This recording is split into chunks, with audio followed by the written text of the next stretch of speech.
Doctor Parminder Sodhi ਦਾ ਵਿਸ਼ਾ ਹੈ ਤੁਹਾਡਾ ਮੁਸਕਰਾਉਣਾ।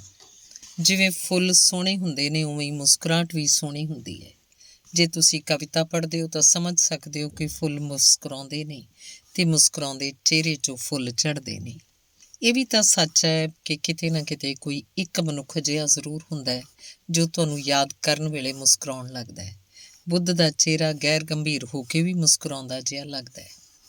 ਕੀ ਤੁਹਾਨੂੰ ਪਤਾ ਹੈ ਕਿ ਤੁਹਾਡੇ ਮੁਸਕਰਾਉਣ ਨਾਲ ਇਸ ਸੰਸਾਰ ਦੇ ਸੁਹੱਪਣ 'ਚ ਵਾਧਾ ਹੁੰਦਾ ਹੈ? ਇੱਕ ਚੀਨੀ ਮੁਹਾਵਰਾ ਹੈ ਕਿ ਦੁਨੀਆ ਨੂੰ ਆਪਣੀ ਮੁਸਕਰਾਹਟ ਦੇ ਅਸਰ ਨਾ ਪਾਉਣ ਦਿਓ, ਸਗੋਂ ਆਪਣੀ ਮੁਸਕਰਾਹਟ ਨਾਲ ਦੁਨੀਆ 'ਤੇ ਅਸਰ ਪਾਓ। ਬੱਚਾ ਮੁਸਕਰਾਉਂਦਾ ਹੈ, ਤਿਤਲੀਆਂ ਦੇ ਝੋਲੇ ਜਿਹੇ ਪੈਂਦੇ। ਬੁੱਧ ਮੁਸਕਰਾਉਂਦਾ ਹੈ, ਮੇਰੇ ਅੰਦਰ ਜੰਮੀ ਬਰਫ਼ ਝਰਨੇ ਵਾਂਗ ਵਹਿਣ ਲੱਗਦੀ। ਤੁਸੀਂ ਮੁਸਕਰਾਉਂਦੇ ਦੂਰ 'ਤੇ ਇੱਕ ਰੰਗ ਉੱਡਦੇ ਦਿਸਦੇ ਅਤੇ ਅਸਮਾਨ ਰੰਗੀਨ ਗੁਬਾਰਿਆਂ ਨਾਲ ਭਰ ਜਾਂਦਾ।